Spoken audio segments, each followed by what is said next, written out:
Alright, welcome back to another insanely perfect episode of Crash Bandicoot 4. We are going to get started with Rush Hour. Now, I tried this level a whole bunch of times all day long.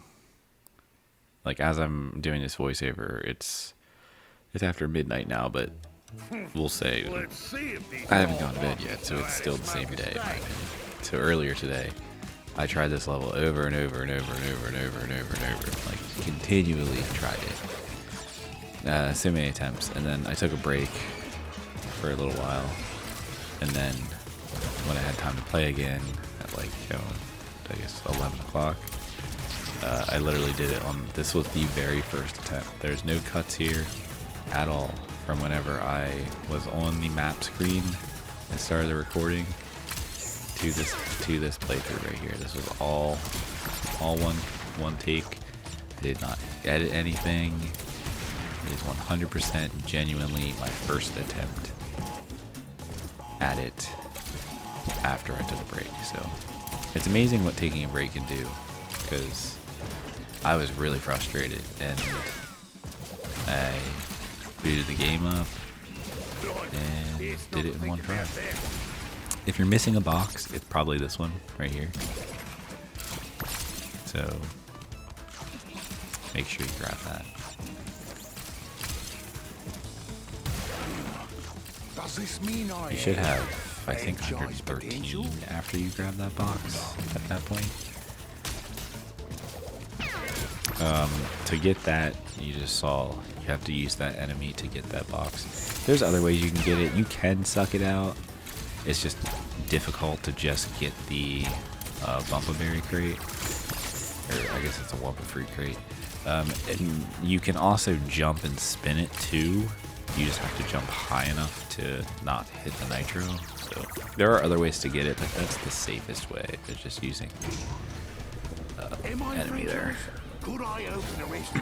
Now you should have 151 at that checkpoint.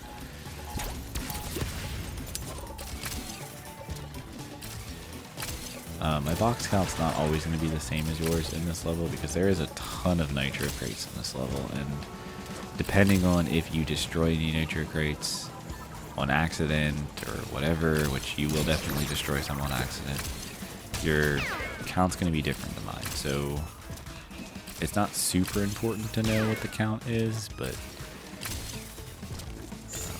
there aren't, other than that box, that one hidden box that was at the beginning of the level, there really aren't any other boxes that are like super obscurely hidden. So as long as you know, just make sure you're checking the foreground and everything, you won't miss anything.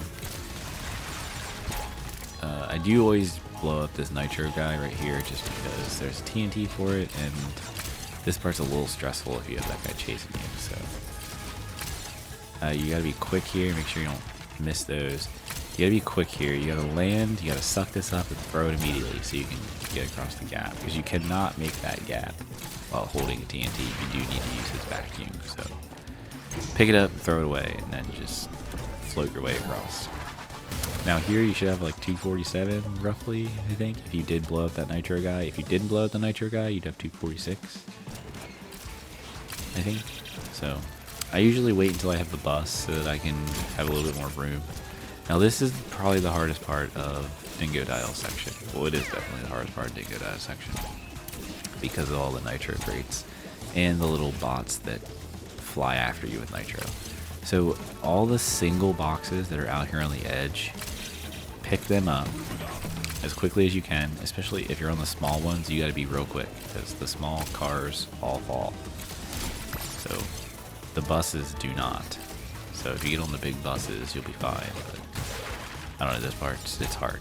So this part, so that was the last of the single boxes. So now there's a set of 4 that are coming up, and we're just going to skip them. We're going to run right past them. Right there, you can see them. We're just going to get to the end on this platform. And once you get here, we're going to turn around and we're going to go back. And all the little bots freeze. They don't chase you anymore. They can still hurt you, so just be careful. So suck them up and then make your way back. I do have 2 masks here, so I didn't really care that much that I took that hit. But like, just perfect example, I blew up those crates, so now my box count is probably not going to be the same as your box count. So just keep that in mind. Don't freak out. Just know that as long as you're somewhat within, I'd say, 8 boxes of this box count, you're probably fine. So there is the hidden gem. You see I lost my other mask there too with that trash enemy. But it doesn't really matter because this is the end of Dingo Dial's section anyway, and the masks don't carry over to What the local Tana. delicacy is here. So I hope it's spicy. now Tana's part is pretty easy for the most part.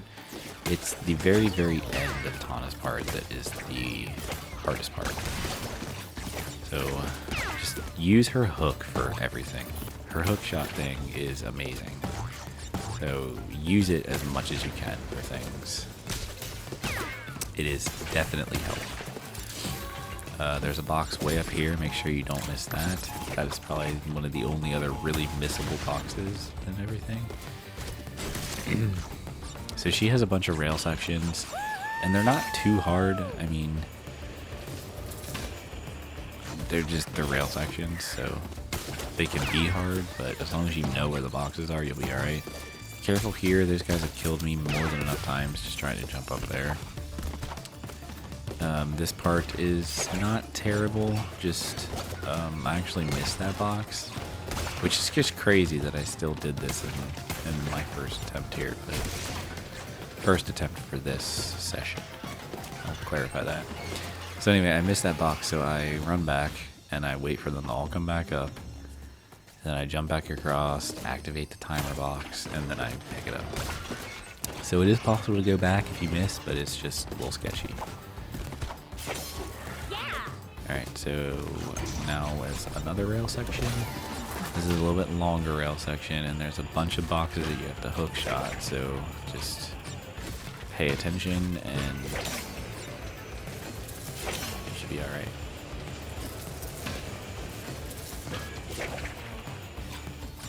And make sure you jump off when you see the thing jump off. Typically it's better to stun that guy with your hook and then hook shot the TNT, but I for some reason attacked the enemy and bumped him into the TNT, and that TNT explosion can hurt you, so I would recommend using your hook to do it, but I don't do what I did. Okay, so another rail section, and again this one has even more hook shot boxes, so pay attention. And this bit up here is a little tough. You have 2 hook shots right in a row, and if you miss it, you're gonna have to restart because there's no going back. So again, jump off when you can, and then bounce your way up. Hit this checkpoint, make sure you run over here. There's a bunch of boxes stacked up there, so make sure you get those. Now hookshot this guy and kick him. There is a Wumpa Fruit, a golden Wumpa Fruit box out there, so if you got all that fruit, that's good. You don't have to worry about trying to collect it here. Now these are the hardest parts of Tana's level, getting across these things without getting hit, because it's hard. Like, it took me a long time to figure out the timing on it. Just don't forget to hit the arrow. Now another rail section. This is the last rail section, and again it has hookshot boxes, so just pay attention, make sure you're hooking them. You have a bunch of gates you have to open. This one you have to jump and open a gate. You have to jump, 3 jumps in a row. And it's just don't miss hooking the TNT. Again, 3 gates in a row. Now this one you have to jump over and hook a box. And then the last 2 boxes. Jump down the scaffold, that box. Now this part, there's some boxes in between these platforms. These platforms fall. There's a firebox up here, so just make sure you have your timing good so you don't burn yourself. Get across. This last little ridey thing, you can't fall off this. It's not possible. I don't think it is. If you try to walk, she just like scoots back to the center. So anyway, you don't need to move here, just ride it down. Jump onto these platforms when you can. They do fall, so move quickly. Hit the checkpoint and get rid of those boxes in whichever order you want. So I'm at 390 now. Now this is definitely the hardest part. You just need to figure out your timings here and make sure that you aren't gonna hit anything moving across here. And I don't know how I did this. Like, seriously, I struggled with this part so much. This is the first time I literally made it across here without having died at all. So I almost failed there, but once I got up here, I was like, oh my god. So there it is. It's the insanely perfect for rush hour. I really thought it was going to take me way longer than that because I was really struggling. I'm glad to have that finished.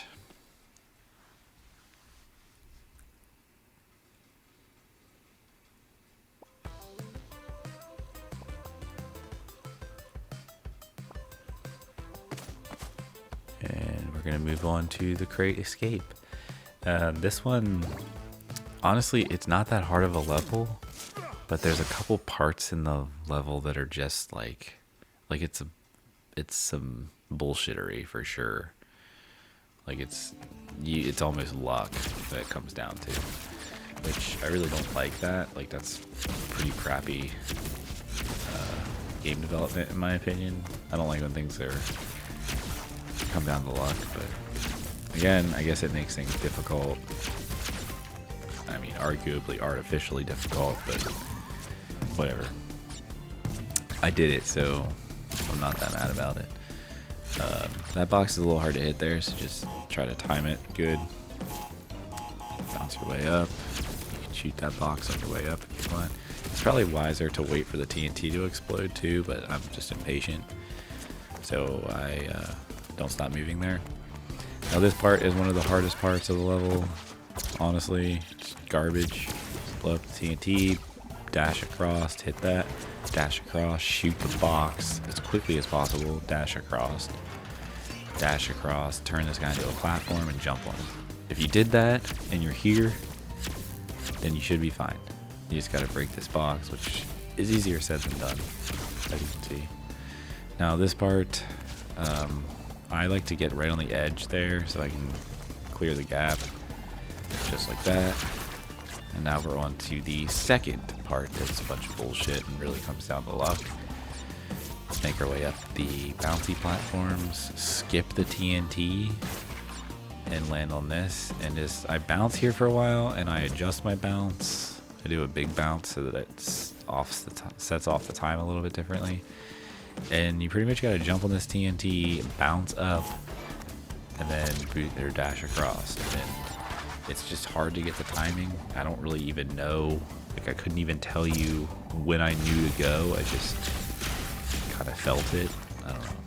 So I practiced that part a lot because I kept dying there and it was just really frustrating. Now this part, make sure you count your luggage carts, your bellhop carts, whatever you want to call them. There's a box there, and you're going to turn around and you're going to hit this trigger box, and then you're going to have to dash your way back across.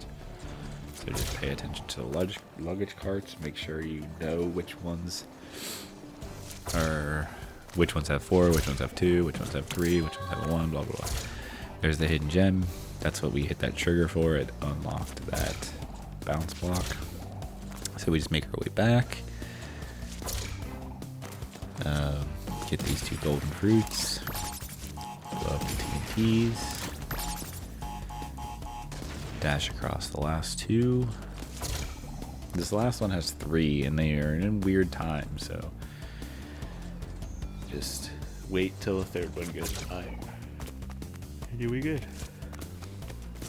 Now this is really the last super threatening part as Cortex. You should have a mask here too, so as long as you have a mask you should be okay. There's really only one spot where you really have any risk of dying. You have to do this part here when it's coming back. Don't try to do it the other way because you'll get smashed, as you can see. So this part coming up here is probably the hardest part of the level. Those guys are in a weird time. They're usually more offset than that, but you can make it work. So just do that. You're gonna go up here. Now this just, you don't have a lot of time here, but you're gonna drop and you're gonna dash. hopefully you make it across without exploding the TNT and losing your mask. I mean, this is another tricky part, I guess, technically, but as long as you're quick in turning the platforms, or turning them into platforms, you should be okay. I do get hit by this guy here, though. Still lost my mask. But I managed to make it through the rest of it without getting hit, so it didn't really matter. And again, your masks do not transfer over to the different character, because this is going to go back to Crash for the end of this level. So it doesn't really matter if you have masks at the end or not. You're going to lose them anyway. So if you use them to save yourself, then there you go. Perfect. That's why they're in the game, I guess. I still can't believe I did this, though. I really was not, like, during this run, I was really just kind of like, alright, I'm going to do one more run. At least, my goal was to make it to the Crash portion. And if I failed there, then I was just going to call it for tonight. But I managed to do it, so it all worked out. This part's pretty simple. Those platforms fall, so just keep moving. This is another one of these platforms do not fall, but you have the nitro, so you need to make sure you're timing it to where you don't hit the nitro. I almost fell there, and I had to jump back across because I kind of panicked when I almost fell. So anyway, this is the Crash part, and this part is pretty hard. You gotta get this timing down on these jumps. You can't really run on these platforms. It's weird. Crash runs like he's gimpy. I don't know. So you gotta pretty much just jump the whole time, and it's just, if you get your timing off on your jumps, then it's really hard to get back on track. So, and honestly, these boxes coming up are the hardest ones. These two right here, that one, and that one. And then after that, that's pretty much it. But I got myself backed up here because I was like trying to make sure I got those two, and I literally run out of platforms, and I'm like, oh shit. But I made it, so there it is, the insanely perfect for the crate escape. Now all I have left is the Cortex Island levels, which is, there's 4 levels left, and I'm gonna do 2 episodes, 2 levels in each episode, so they'll be coming. See you in the next one.